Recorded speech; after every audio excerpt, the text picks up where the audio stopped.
So, hello, dear friends. Here we are again with part five, right? This is part No, five. it's part four. This is part Part four. four. Okay, part Yes. four. Ну что ж, Part дорогие four, друзья, biblical faith. здравствуйте. Сегодня у нас четвертая с вами часть нашей серии разговоров на тему библейской веры.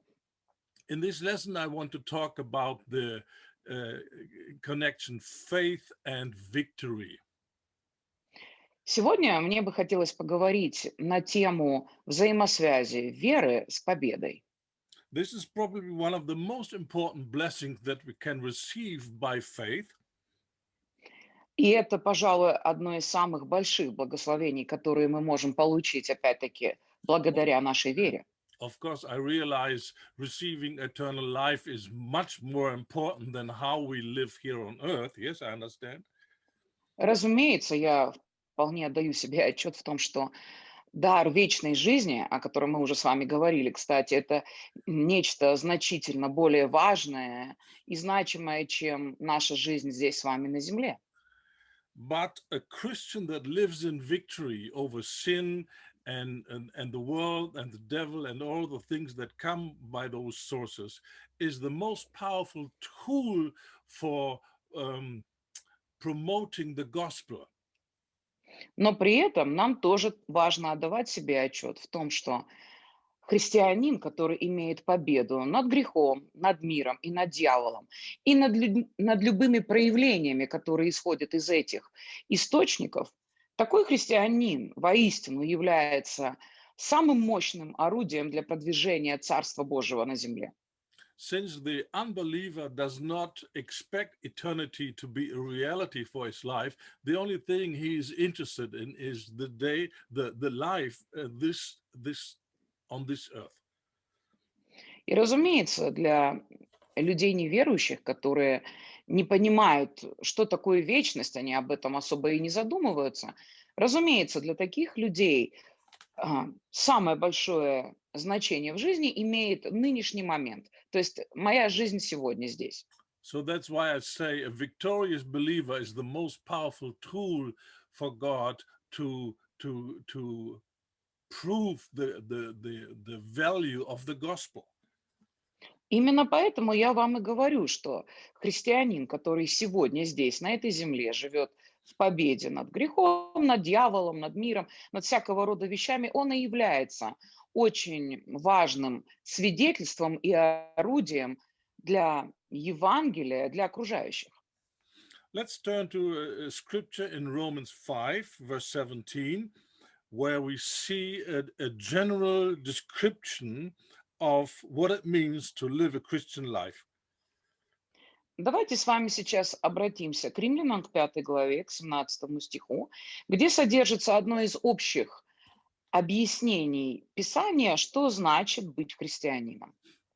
So Romans 5:17, for if by one man's offense death reigned by one, much more they which receive abundance of grace and the gift of righteousness shall reign in life by one, Jesus Christ. Если из-за преступления всего лишь одного человека воцарилась смерть, то тем более через одного человека, Иисуса Христа, будут царствовать в жизни те, кто принимает богатство благодати и дар праведности. So here we see the normal outcome of a true faith, of a true life in faith, is reigning in life. Здесь мы видим с вами одно общее утверждение. Здесь говорится, что фактическим результатом христианской жизни будет не что иное, как царствование, то есть способность царствовать и господствовать в этой жизни. Of course, this is talking about life before death. Да, имеется в виду жизнь до смерти физической. So the normal result of a faith life should be to reign, not to be under the rule of fear and sin and oppression and hopelessness, but to reign over those things. Итак, естественным результатом жизни веры естественным итогом является способность господствовать и царствовать, а не находиться под владычеством или давлением страхов, безнадежности, депрессии, уныния и прочих таких разных вещей. It is very important that we see the Christian life in this light. И нам очень важно увидеть христианскую жизнь именно с точки зрения такой, именно из такой перспективы. Unfortunately, many believers who do not know their Bible or who do not want to know their Bible, they think living in defeat and in the bondage of sin, this is normal. К сожалению, должен констатировать, что люди, которые не знают Писания, либо просто не хотят его знать в должной мере, считают, что жизнь в поражении и жизнь в постоянном каком-то грехе, через который люди спотыкаются, это что-то естественное и нормальное. But what is normal we find in the Bible and nowhere else, not in our experience, nor in the experience of other people. Но то, что является нормой, мы с вами, друзья, узнаем как раз из Писания, а не исходя из нашего личного опыта или опыта каких-то других людей, за которыми мы наблюдаем. Overcoming is the normal Christian life. Способность побеждать– это и есть нормальная, полноценная христианская жизнь. Yes, the righteous may stumble many times, but he rises up again and he learns more and more to live in victory. Да, я понимаю, что Писание говорит, что праведник много раз может спотыкаться и падать, но при этом каждый раз Господь способен восставить его, но при этом человек все больше и больше учится жить именно победоносной жизнью. And this life of victory depends only on one thing, on our faith, not by circumstances, not by anything else, just by faith. И эта победоносная жизнь самым основным способом связана именно с нашей верой. Она не зависит ни от чего другого, ни от обстоятельств, ни от каких-то других еще моментов. Все When, упирается в веру. when the Bible describes the life of believers in the most difficult time on earth, in the Great Tribulation, it says like this. Когда Библия повествует нам о вере христиан, которые будут жить в самые тяжелые времена истории человечества, то есть во время Великой скорби, Писание говорит нам следующее. The devil is accusing the believers day and night. Во-первых, мы видим, что дьявол обвиняет верующих день и ночь, But the believers overcome him. но написано, но они победили его. This is found in Revelations 12, verse 11. Мы находим этот отрывок с вами в Откровении в 12 главе, в 11 стихе. They overcame him by the blood of the Lamb, the word of the testimony, and they would not consider their life unto death. Там написано, они победили лукавого кровью Агнца, словом своего свидетельства и тем, что не возлюбили своей жизни, своей души даже до смерти. So if victory over the devil is possible in the most difficult time on earth, then it's possible every time. И естественно, что если победоносная жизнь возможна даже в таких экстремальных условиях, в самые тягчайшие часы человеческого существования, то однозначно в любое другое время эта победа доступна нам. Let's look at 1 John chapter 5, verse 4. Давайте с вами еще откроем 1 Иоанна, For whatever is 5 born of глава. God overcomes the world. And this is the victory that overcomes the world, even our faith. Читаем с вами 1 Иоанна 5 главу, 4 стих. «Потому что тот, кто рожден от Бога, побеждает этот мир. И эта победа одержана благодаря нашей с вами вере». One of the things we learn from this verse again is that faith has it now. Faith receives now. Faith enjoys now. It's not something in the future. Во-первых, какой вывод мы делаем из этого стиха? Здесь мы снова наталкиваемся на том, что вера, наталкиваемся, извините, на то, что вера, она сейчас. Вера обладает сейчас. Она не надеется на будущее, она обладает сегодня. Faith is the victory. It's not hoping to get it someday, but it is now. И вера наша– это победа уже сегодня. Это не надежда на победу в каком-то будущем. And then it continues in verse 5, who is he that overcomes the world but he that believes that Jesus is the Son of God? И читаем с вами продолжение в 5 стихе. «Кто же побеждает мир, как не тот, кто верит, что Иисус– Сын Божий?» So faith has always a goal or something we look to. It's not faith, just we have faith, we believe, we believe, we believe. No, we believe in Jesus. This is what the word says. У веры всегда есть объект или цель веры. Например, это не просто «я верю, что я верю, что я верю». Но здесь написано, что вера наша, она должна быть, например, как в этом стихе, в Иисуса Христа.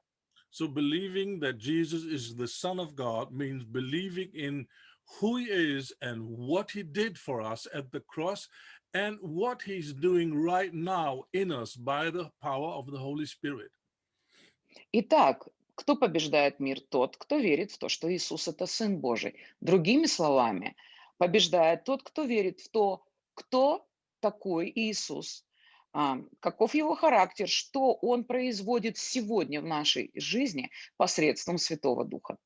So as I said, it's not just believing, but it's believing in who is Jesus and what he did and what he is doing for me right now.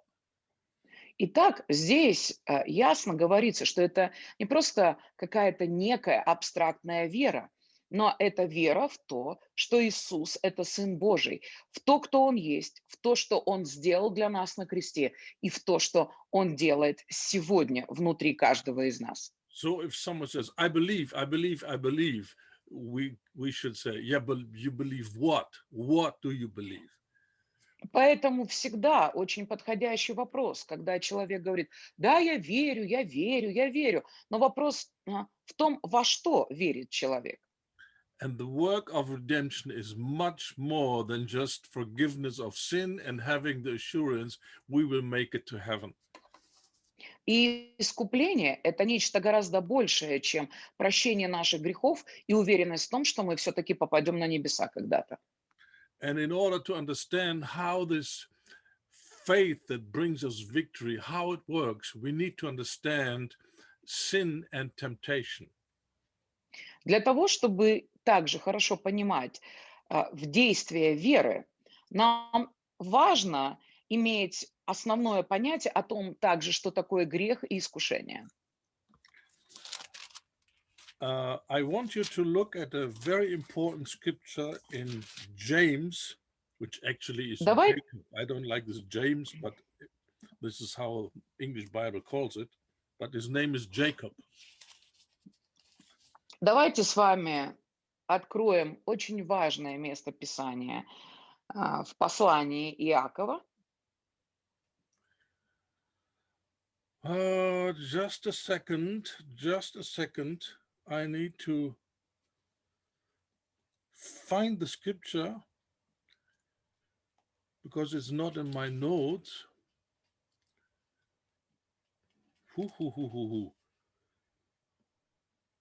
Which one are you looking for?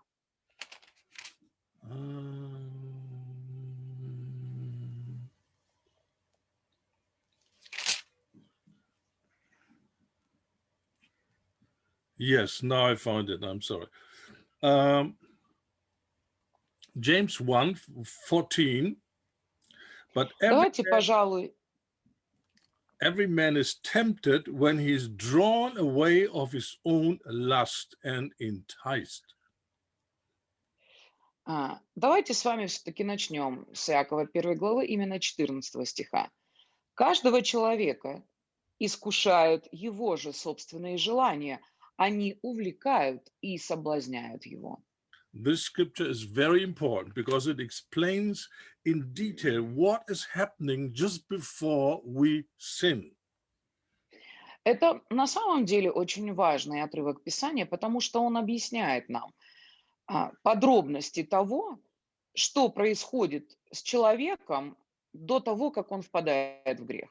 And I don't care whether it is you fall into anger or you fall into the lust of your eyes and you look at things on the internet that you shouldn't look at. Whatever it is, it's always the same principle. И здесь не имеет особого значения, во что впадает человек, будь то какие-то приступы гнева и ярости, или человек впадает в похоть глаз и, например, начинает смотреть в интернете вещи, на которые смотреть не должно, но механизм этого всегда остается одним и тем же. And we need to understand what is happening just the moment before we fall into sin. И нам очень важно понимать, что же происходит буквально за мгновение до того, как человек падает в грех. Many times in counseling talks, I hear people talk in a very innocent way. I just don't know. It just happened.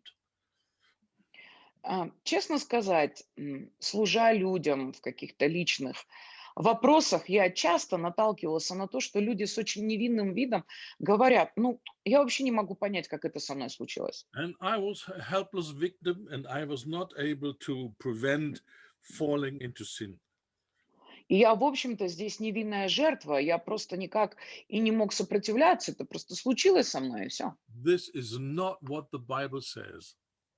Но это не то, что говорит нам Библия.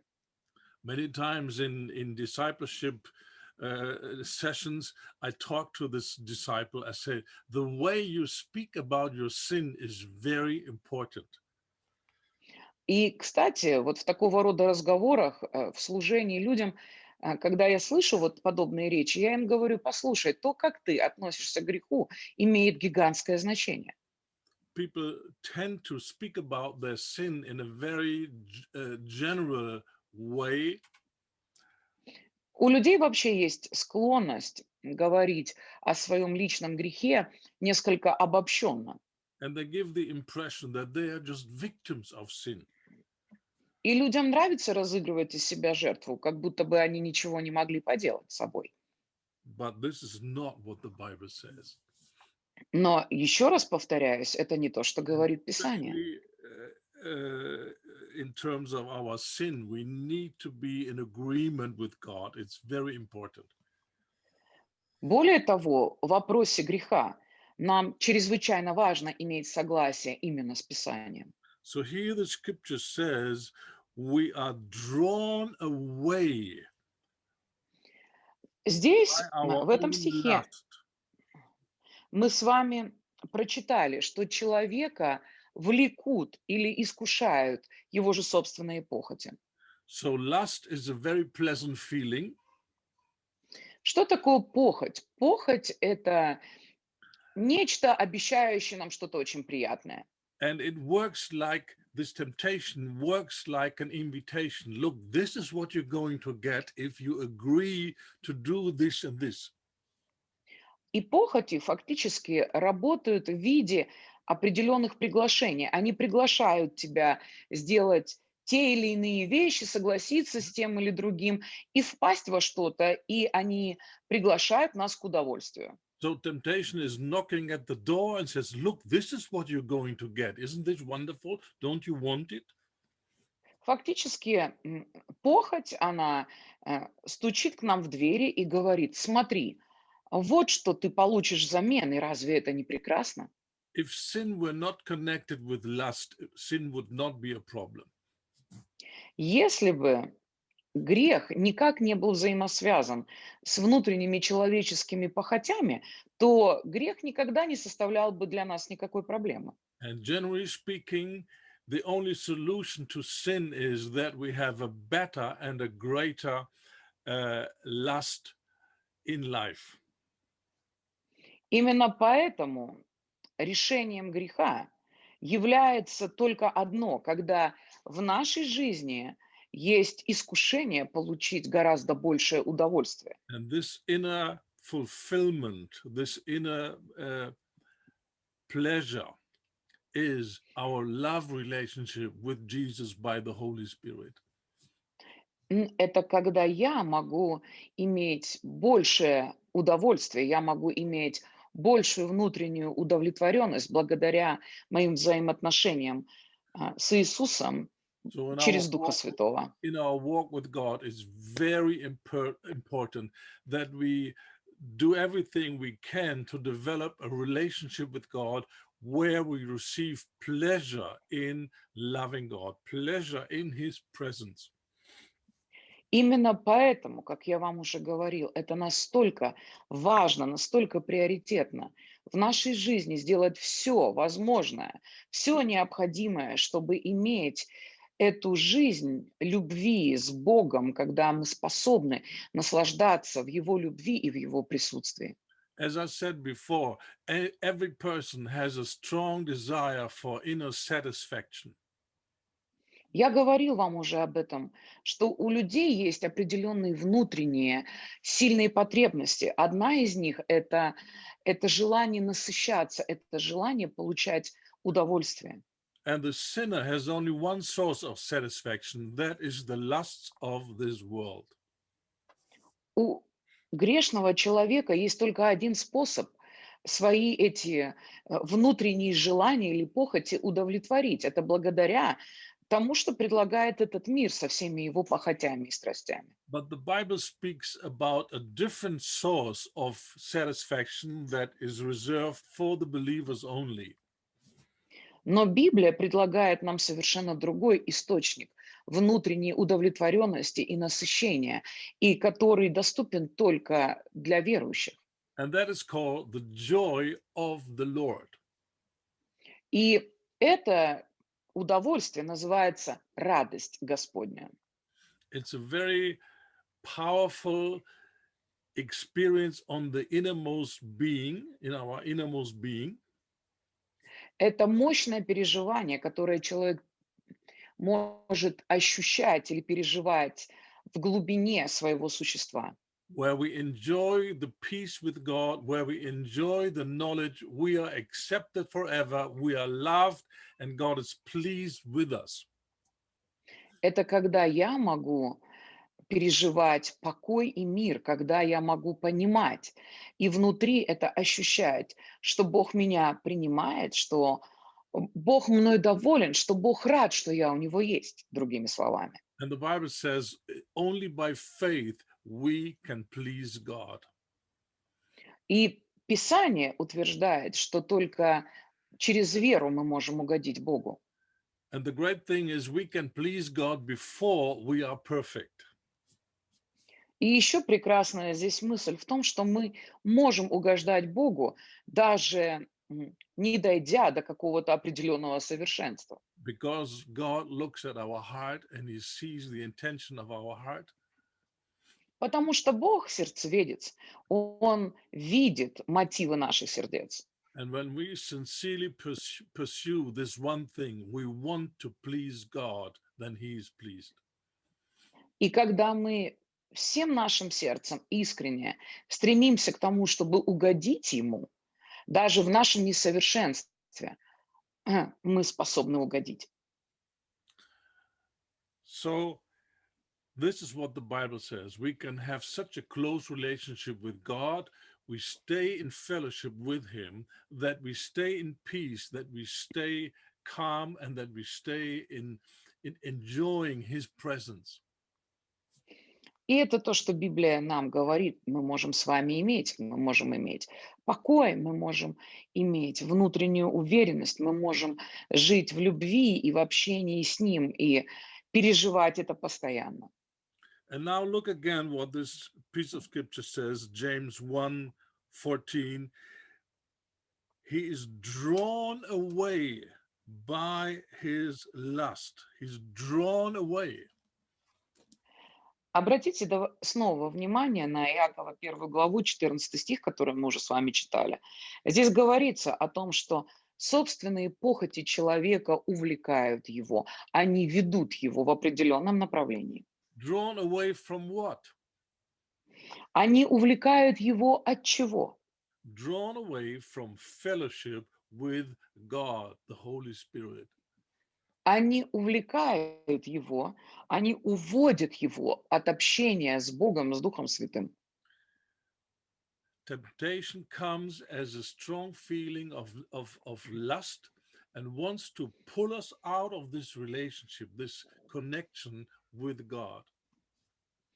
Искушение приходит в виде большой похоти, в виде сильного желания. И целью их всегда является то, чтобы увлечь нас от Бога.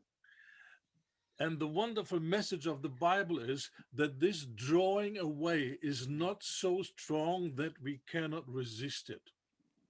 И замечательная новость библейская заключается также еще в том, что вот этот сильный позыв, это сильное желание или сильная похоть, они не настолько сильны на самом деле, чтобы мы не могли им противостоять. This is described in the next verse 15. Then, when lust has conceived, it brings forth sin. 15 стих дальше говорит: «Затем желание зачинает и порождает грех. And sin, when it is finished, brings forth death. Death. А сделанный грех или грех совершенный порождает смерть». What is death? This is spiritual death. That means the living relationship with God is interrupted, is broken. И смерть, о которой здесь говорится, она, во-первых, духовная, когда эти отношения с Богом и все, что из них вытекает, просто прерывается и прекращается в нашей жизни. The face of God is no longer shining over us. Когда мы больше не живем в сиянии Божьего лица. As in Old Testament is written, your sin creates a division between you and God. It's like a wall. Как в Ветхом Завете, например, об этом говорится еще вот таким образом, что твой грех, он породил разделение с Богом, или, другими словами, он построил определенную стену. And when we uh, uh, stay in sin, we don't lose our salvation automatically, but we lose our ability to enjoy the presence of God. И грех на самом деле не может нас сразу лишить жизни вечной. Это не значит, что мы делаемся сразу обречены там, на ад и все такое. Но смысл заключается в том, что грех при этом And therefore, прекращает в нас способность наслаждаться Богом. the Holy Spirit convicts us of sin and urges us to repent and come back into fellowship with God. Именно поэтому Дух Святой в такой момент начинает стучать, он начинает обличать и побуждать нас вернуться в общение с Богом. So scripture says this temptation, this invitation to sin must receive something, and only then sin will arise and then death will come. Но здесь очень ясно, понятно из этих стихов, что прежде чем это искушение, эта похоть, она родит грех, она должна получить что-то в ответ. Без этого она никак не может зачать грех, который в конечном счете родит смерть. So the most important question is what needs lust, the temptation needs to receive in order to bring forth sin? This is the question. И поэтому возникает очень важный вопрос в такой момент. Что же просит для себя похоть? Что же просит для себя это сильное страстное желание? И что оно должно получить для того, чтобы родить грех? And of course, the answer is our agreement, our yes. И что? Здесь понятно совершенно. Для этого требуется наше с вами согласие. Это когда я говорю «да» этому приглашению. Only when we agree and accept this invitation to sin, then sin actually happens. Только когда я со своей стороны говорю «да» этому приглашению, я принимаю это приглашение фактически, только тогда грех может произойти. This is very important. Everyone that wants to learn to live in victory needs to understand this passage. Друзья, это на самом деле очень важно, то, о чем мы с вами сейчас говорим, потому что всякий человек, который хочет научиться жить в победе, должен понимать суть этого отрывка из Иакова. Because when we describe the situation with our natural eyes, then we would say, well, it just happened and it went so fast, and there was no possibility for me to resist sin. Потому что до тех пор, пока люди смотрят на это своими человеческими глазами, они и рассуждают подобным образом, что все случилось так непонятно, так быстро завертелось. У меня даже не было времени сообразить и как-то противостать. But this experience should not be an excuse. I'm just helpless and I couldn't do anything. Yes, you could. Да, но любого рода такого переживания все равно не может для нас служить каким-то оправданием, что да, я вот не успел, я не смог, у меня не получилось. В реальности каждый из нас в такой момент может что-то сделать. Yes, I understand you could not do anything in that special moment where sin would just overrun you. Да, я понимаю, что в тот момент, когда грех уже просто захватывает человека, в такой момент, да, человек навряд ли был способен уже что-то предпринять. But you can do something to prepare for next time. Но во всяком случае вы можете сделать сейчас нечто важное и научиться определенному уроку, чтобы вы приготовились к следующему разу, когда к вам снова начнут приходить искушения. And what you can learn is to live in the light or to stay in fellowship with God. Важно научиться жить во свете и жить в непрекращающихся взаимоотношениях с Богом. Let's go to Titus chapter 2. Давайте с вами откроем Тита, 2 главу. And here is the answer to this situation. Well, it went so fast, and one click, and then I was on a page where I shouldn't go. This is the answer. Здесь мы находим с вами важный ответ на подобные ситуации, когда человек говорит, да я что-то и глазом не успел моргнуть, всего лишь один щелчок мышкой, и я уже попал туда, куда не надо было. Titus chapter 2, verse 11, for the grace of God that brings salvation has appeared to all men. 11 стих, Тита 2 глава. Ведь явилась благодать Божья, спасительная для всех людей. So the grace of God has appeared to you. Вам уже явилась спасительная Божья благодать. But now the great question is, how do you cooperate with grace? How do you allow grace to do its work in you? А здесь очень важный вопрос. Как мы можем позволить благодати действовать внутри нас? Что мы должны сделать со своей стороны, чтобы с ней двигаться вместе?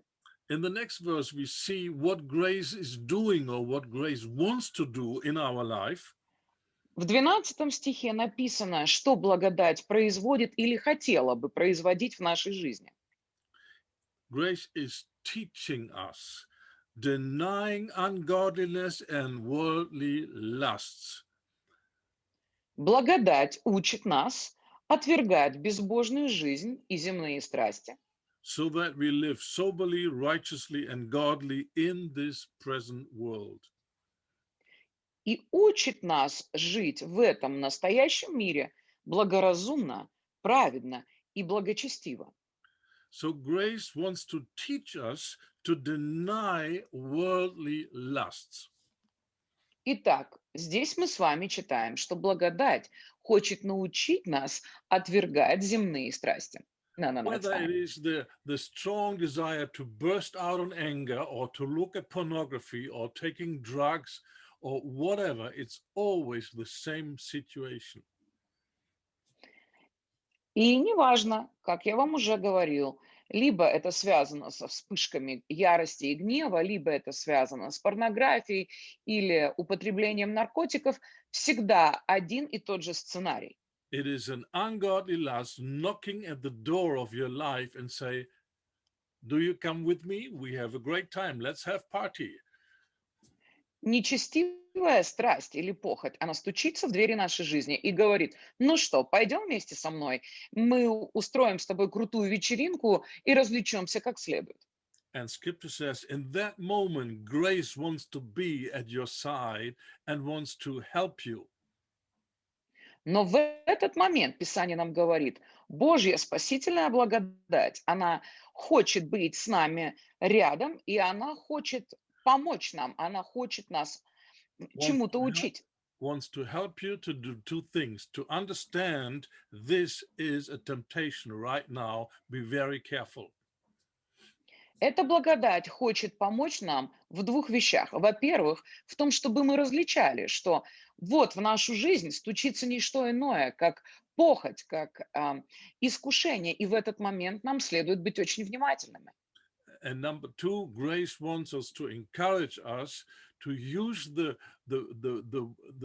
will, the free will that we have received to say no to this invitation. И вторая вещь, в которой эта благодать хочет нам помочь, в том, чтобы мы использовали нашу человеческую волю и сказали «нет» искушению, которое стучится в наши двери. So, with the help of grace, you are not helpless, you are powerful, and you are free to say no. Итак, с помощью благодати мы вовсе не такие уж беспомощные в момент, когда в нашу жизнь приходит искушение. Мы оснащены, и мы достаточно сильны для того, чтобы с ее помощью сказать «нет». So, it is very important to agree with God, to see the situation with the eyes of God. Итак, очень важно нам соглашаться с Богом и смотреть на ту или иную ситуацию в нашей жизни Его глазами. So, temptation is just an invitation, and you have the power to say no. Итак, искушение– это всего лишь приглашение, а у вас есть сила и власть для того, чтобы сказать искушению «нет». And you can learn to say no by the teaching of grace. И научиться говорить «нет» вы можете при помощи благодати, которая хочет нас научить. See, grace, the term grace is just a principle like love, but there's no love without God loving. There's no grace without God giving grace. Благодать– это общий принцип, такой же, как любовь. Но любви без самого Бога не существует. Точно так же, как не может быть благодати без Бога, который эту благодать посылает. And the one that brings grace into our life is the Spirit of grace, the Holy Spirit. И тот, кто приносит в нашу жизнь благодать, это Дух благодати, Дух Святой. So if we learn to have fellowship with the Holy Spirit, if we learn to stay in connection with Him, then we will learn to have this ministry of the Holy Spirit, teaching us to say no. Именно поэтому, когда мы учимся находиться в общении со Святым Духом, когда мы учимся зависеть от Него и слышать от Него, то тогда мы и сможем принимать служение Духа Святого, то есть эту благодать, которая учит нас говорить «нет». And the preparation for victory is that we live with the Holy Spirit. That means we live with the Word of God, being alive on the inside. И жить в победе– это значит учиться жить в общении со Святым Духом. Excuse me, can you repeat it one more time? What we have to learn is to live with the Holy Spirit. That means to live with the Word of God, which is alive on the inside. Жить со Святым Духом– это значит жить со Словом Божьим, которое живо внутри нас. And we will later discuss this in detail, what it means to live with the Word of God. И Позднее мы с вами обсудим, что значит жить со Словом Божьим. Right now, I say this is much more than listening to a sermon on Sunday morning or looking from time to time at some Bible verses. Но пока я вам скажу так, что жить со Словом– это нечто совсем другое, чем просто прослушивать воскресные проповеди и время от времени поглядывать на какие-то стихи Писания. As I said, this will be explained later in another session. Как я вам уже только что сказал, мы поговорим об этом в другой раз, в нашей какой-нибудь другой встрече. Right now, it's enough to know the entrance of the Word of God gives light. This is in Psalms Н- 119. Но пока важно нам остановиться на Псалме 118, где говорится, дословный перевод с английского, «Вхождение Твоего Слова» или «Проникновение Твоего Слова дает свет». If we are full of the Word of God, then we have the light on the inside, and then we realize what is going on in our lives, what is going on in our emotions, and our thoughts, and our fantasy. Но здесь это и есть пока в нашем разговоре очень важный принцип. Когда мы полны Слова, это Слово освещает нас изнутри. То есть внутри нас есть свет, в свете которого мы видим реальность всего происходящего внутри нас. Мы можем в этом свете увидеть наши мысли, наши какие-то фантазии, наши какие-то мотивы. The problem with many believers is that they live without realizing what is going on in their thought life or in their emotions. Потому что, согласитесь, основная проблема многих верующих как раз-таки и заключается в том, что люди не отдают себе отчет в том, что происходит внутри них самих, что за мысли у них в голове на самом деле живут и что за эмоции ими управляют. But if you're not aware of lying thoughts in your innermost being, then how can you resist them? И, разумеется, тогда возникает этот логический вопрос. Если я даже не могу зарегистрировать, отобразить в своей голове неправильные мысли, которые у меня там есть и в которых я живу, как я могу им противостоять тогда? So, victory by faith, the first step is the light must be switched on, and you need to realize what is going on in your mind. Поэтому для того, чтобы в нашей жизни начала происходить победа, первое, что нам нужно, это чтобы внутри нас был свет, в котором мы и можем увидеть все происходящее в нас. And this will happen when you allow the word to dwell on the inside richly. Then the light will come. И это с нами начнет происходить, когда мы позволим Слову обильно вселяться и обитать внутри нас. Вместе с этим Словом придет свет. And when you did your daily discipline and you are full of the Spirit, you are full of the Word, then in the situation of temptation, you will realize this is a temptation. И именно поэтому, если человек не игнорировал свою ежедневную дисциплину, но наполнялся Духом Святым и наполнялся обильно Словом Божьим, в тот момент, когда в его жизнь приходит искушение, у него будет достаточно света, чтобы это распознать и сказать «нет». The best way I can describe it is that your life turns into slow motion.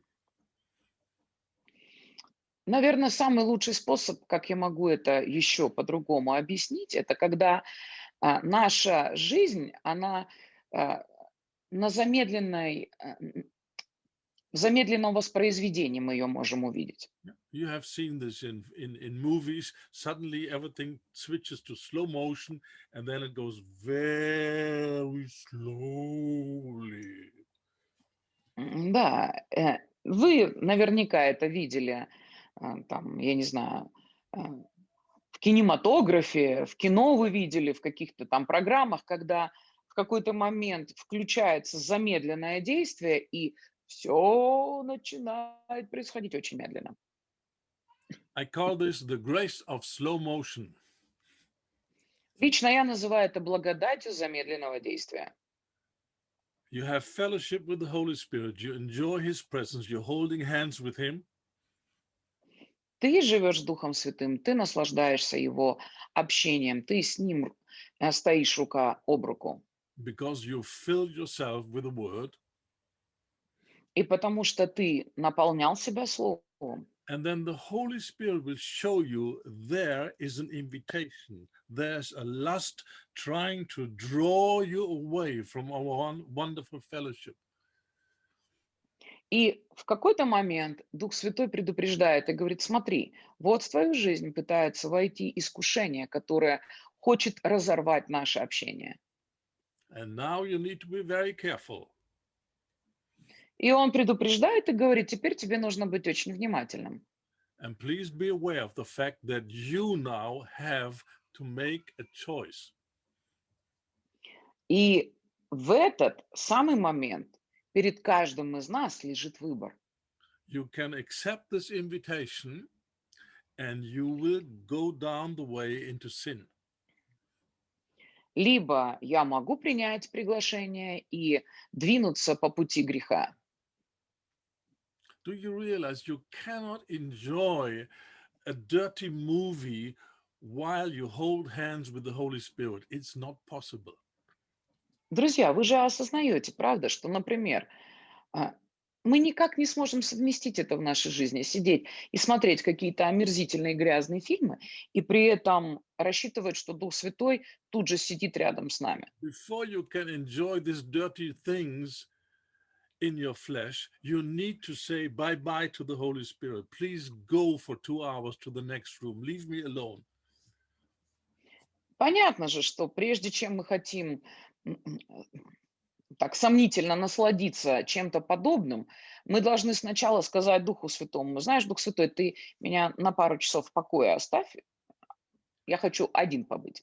Many times people ask me, but what kind of movies can I see? Can I see this one? Can I see this one? Am I allowed to see this one? И часто люди задают мне какие-то очень конкретные вопросы. Они говорят: а вот этот фильм можно посмотреть? А как ты думаешь, а вот этот фильм можно смотреть? А вот этот сериал можно посмотреть? And they want to have a list of movies they can see or a list of music they can listen to. И люди, скажем так, часто эм, просят чуть ли, чтобы ты составил для них список. Они, во всяком случае, это ожидают от тебя, что ты дашь им список фильмов, которые они могут посмотреть, и музыки, которую они могут послушать. And I say, look, it doesn't work like this. И я говорю им всегда: послушай, так не работает, как ты хочешь. Because maybe tomorrow a new movie comes and it's not on the list that I gave to you. Потому что, может быть, завтра уже выйдет там новый фильм, который я не внес для тебя в список. You can look at any movie as long as you hold hands with the Holy Spirit. До тех пор, пока ты держишься за руки с Духом Святым, ты можешь посмотреть любой фильм. Because he is a Holy Spirit. В плане того, что ты сможешь по его реакции And, сориентироваться, потому что он же Святой Дух, а не какой-то еще. and he is not willing to enjoy dirt and crime and sex and blood and all these things. И он однозначно не захочет сидеть вместе с тобой рядом и наслаждаться какими-то совершаемыми у тебя на глазах преступлениями, какой-то грязью, какой-то похотью, каким-то сексом и прочими разными вещами. And he will warn you and he will urge you to take your eyes away from this dirt. И он будет побуждать тебя, и он будет обличать тебя, и просить тебя, чтобы ты свои глаза уже от всего от этого убрал. So make a commitment to the Holy Spirit. You lead me, you train me, you teach me.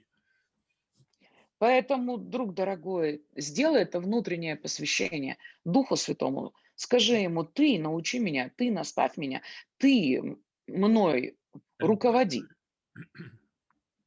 and whenever he gives you a nudge, then you obey him. Make a commitment. I will obey you.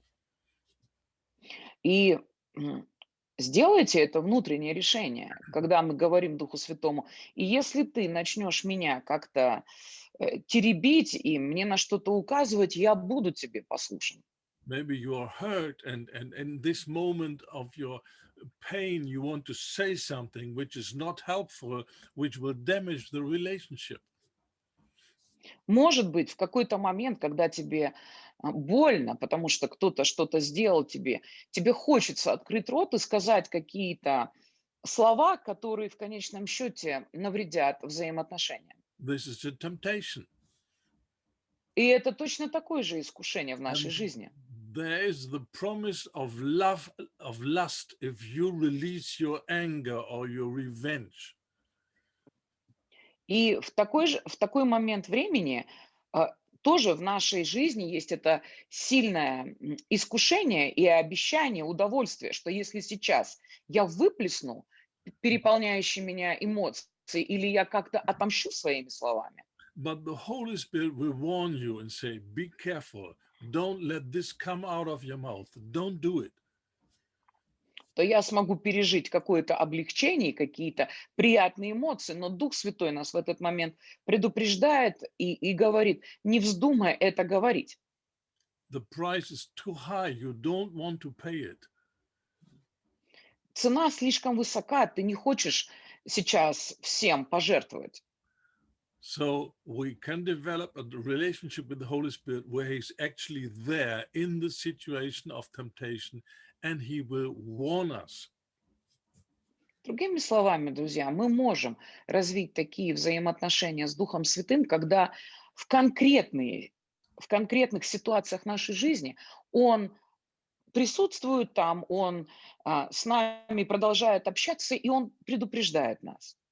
Like in the Old Testament, God said to His people, look, I put blessing and curse and death and life in front of you. Now you choose.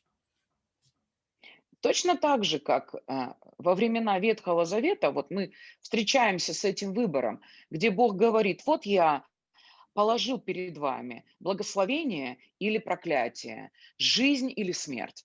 And in this situation of slow motion, the Holy Spirit will be there and He will show you, look, this is now your choice.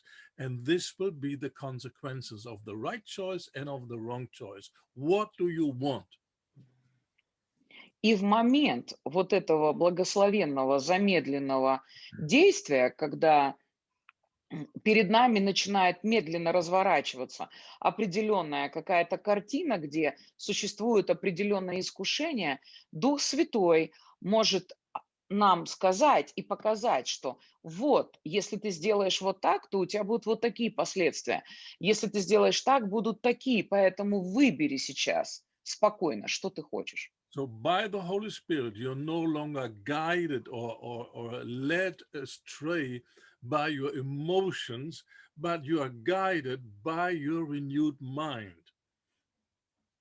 И получается, что тогда в подобных ситуациях мы уже не просто водимы нашими какими-то очень сильными эмоциями, которые просто заполоняют нас, но в такой момент, благодаря Святому Духу, мы можем быть водимыми нашим обновленным разумом. So you understand the situation, you know what is at stake, and you make a right and godly decision, and you say no to this invitation to sin. Это когда благодаря вот этим взаимоотношениям со Святым Духом мы можем увидеть реальную ситуацию, мы можем сориентироваться правильно, и мы можем принять здравое и правильное решение и сказать в такой момент «нет» нашим искушениям. So this is what this piece of scripture talks about. He's teaching us, this grace is teaching us to deny ungodliness, to deny worldly lust. Именно поэтому, опять-таки возвращаясь ко второй главе Тита, к 12 стиху, именно это имеется в виду, когда здесь говорится, что это Божья благодать учит нас отвергать безбожную жизнь и земные страсти и учит нас жить в этом мире благоразумно, праведно и благочестиво. The word deny means to say no. I have nothing to do with this thing. There's nothing in common. Отвергать, как здесь написано, это же понятно, что отвергать безбожную жизнь и земные страсти. Отвергать значит сказать, я вот к этому, ко всему, не имею вообще никакого отношения. The Bible explains the Bible. Библия всегда объясняет Библию. You don't need any commentaries of smart people that never knew God. You don't need theology. В реальности для того, чтобы понимать Библию, нам вовсе не нужны какие-то комментарии суперумных людей, которые никогда не знали Бога. You need the Holy Spirit to be your teacher. Мы нуждаемся в том, чтобы именно Дух Святой учил нас. And he is using the book to teach you. И Дух Святой использует книгу вот эту для So того, чтобы нас учить. in case you don't understand the word deny, На случай, если вы плохо понимаете, что значит слово «отвергать», well, then ask yourself a question. Is there any passage in the Bible where this word is used? допустим, вы плохо понимаете значение этого слова, задайтесь вопросом, есть ли какой-то другой стих Писания, который говорит об этом же самом принципе или даже использует тот же самый термин. And immediately this piece of scripture will come to your mind. Peter denied Jesus. И моментально, я думаю, у вас в голове возникнет стих Писания о том, что Петр отвергся Иисуса. So you look it up in your Bible. Вы можете найти это, поискать и найти у себя в Писании, в своей личной Библии. To find out how did Peter deny Jesus. И вы сможете прочитать эти подробности о том, как Петр отвергся Иисуса. And then you find he said, no, I don't know this man. I have nothing in common with him. I have not been with him. И тогда вы обратите внимание, что, читая эту историю, когда это происходило, Петр фактически отрекся от Иисуса и сказал, я этого человека вообще не знаю, я не имею к нему никакого отношения. I'm in no connection with this man. So this is what it means to deny. And now we deny ungodly lust. We say we have nothing in common. You go your way, I go my way, okay? Да, фактически, например, на таких историях мы узнаем значение тех или иных, может быть, для нас вначале непонятных библейских слов. Но здесь, на примере того, как Петр отрекся от Иисуса, точно так же мы отвергаем наши земные похоти. Мы говорим, ты иди своей дорогой, я пойду своей дорогой, я ничего с тобой общего иметь не хочу, прощай. So you have to believe that it is possible to say no to the invitation to sin. You have to believe it. И вам очень важно верить в это, принимать это верой, что вы имеете силу и власть отвергать искушения и противостоять им. Faith is the victory. И вера – это и есть победа. Not being half convinced that I can't do anything about it, but I will try my best and I will try all my willpower to resist. Друзья, это правда. Очень важно, чтобы мы имели полную уверенность в том, что говорит нам Слово Божие, и верили в это, вместо того, чтобы вот пытаться говорить, ну, что-то я не до конца убежден, я не знаю, получится у меня или нет. Ну, может быть, я надеюсь, я соберу в кучу всю свою волю человеческую. No, if the Bible says the Holy Spirit is teaching me to say no, that means I can learn to say no. Нет, на самом деле, друзья, если мне Библия говорит, что благодать учит меня говорить «нет» искушениям и земным страстям и похотям, это значит, что я могу этому научиться. Я могу научиться говорить «нет» искушению. And therefore I make a commitment. I will learn by the help of the Spirit to say no to the invitation of sin. И тогда, естественным образом, я принимаю это внутреннее решение, я делаю это внутреннее посвящение, когда я говорю: Бог, вот ты этому хочешь меня научить, а я хочу этому научиться. И в конце концов я научусь говорить нет искушениям. The life of faith is a life by commitments. Жизнь веры– это также жизнь определенных внутренних посвящений. So the alternative to being driven away by emotions is guided by your renewed mind. И единственной альтернативой тому, чтобы вот просто человек постоянно водится своими какими-то сильными эмоциями, единственной альтернативой является то, чтобы выбирать, поступать в соответствии с нашим обновленным разумом. Your mind is very important, and later we will talk about the battle for your mind. И, кстати сказать, наш разум чрезвычайно важен. И чуть позже мы с вами также поговорим о той битве, которая происходит именно на поле нашего разума. So before you do something new, before you have new experiences, you must believe that you can do it. И прежде чем вы можете пережить какие-то новые и какие-то чудесные библейские вещи, вы сначала должны поверить в то, что вы сможете это сделать. Therefore, I said it's very important that you agree with the Bible, agree with God, and say, yes, living victorious is normal, and I accept it, and I will learn it, and I can do learn it.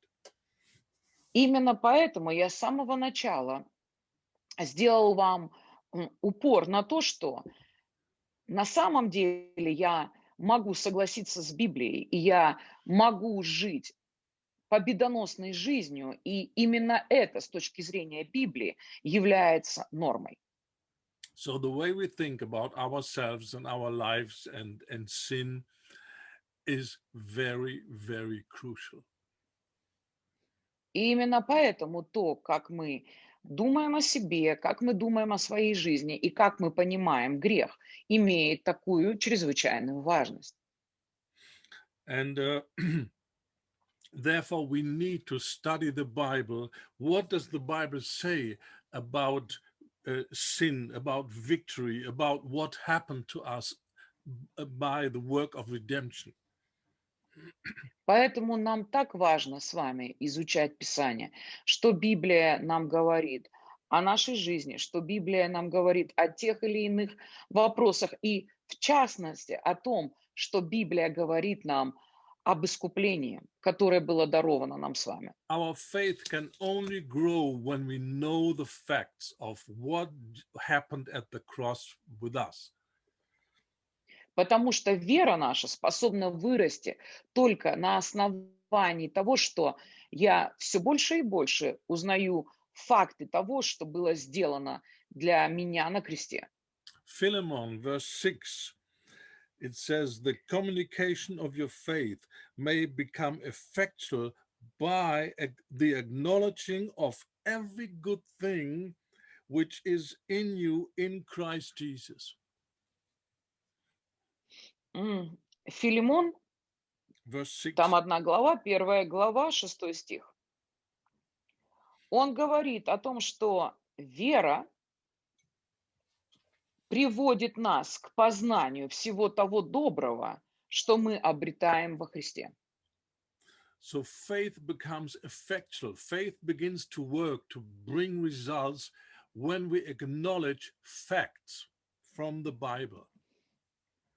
Другими словами, здесь говорится, что вера приводит или дает нам познание или переживание к познанию всех тех фактов, которые мы обрели во Христе. And It's interesting because there must be a different translation. So what does your translation say? it speaks about the faith may become effectual by the acknowledging of every good thing which is in you in Christ Jesus. Интересно, что мы тут выясняем моменты, например, дословный английский перевод говорит о том, что вера наша становится фактической, она а, приводит нас к переживанию разных вещей, когда мы начинаем понимать все то доброе, что мы обрели во Христе. So we want our faith to work and to bring the right results. And therefore, we Друг- need to base our faith on facts that are given by the Bible. Если мы перефразируем этот стих Писания в переводе, например, с английского, то становится понятно, что для того, чтобы наша вера могла работать и могла сделаться продуктивной или эффективной, нам очень важно вначале обзавестись пониманием тех фактов, которые говорит нам Библия и которые повествуют нам о том, что Христос сделал для нас. And many Вот times, как-то вот так.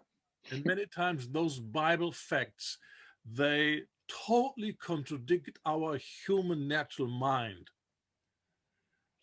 Важно нам еще тоже понимать, что часто вот эти библейские факты, которые сообщает нам Писание, Therefore, идут we, в therefore, прямой разрез с нашим человеческим мышлением. Excuse me. therefore, we must be committed to the Word of God. Именно поэтому нам важно иметь посвящение Слову Божьему And have confidence that the Word of God is the truth. и обзавестись уверенностью, что Слово Божие является истиной, а не что-то другое. We will come to this important point later. И мы тоже еще позже поговорим с вами на эту тему. But this Philemon 6 says that we have to acknowledge, not just to know, but to acknowledge the good things that we have in Christ Jesus.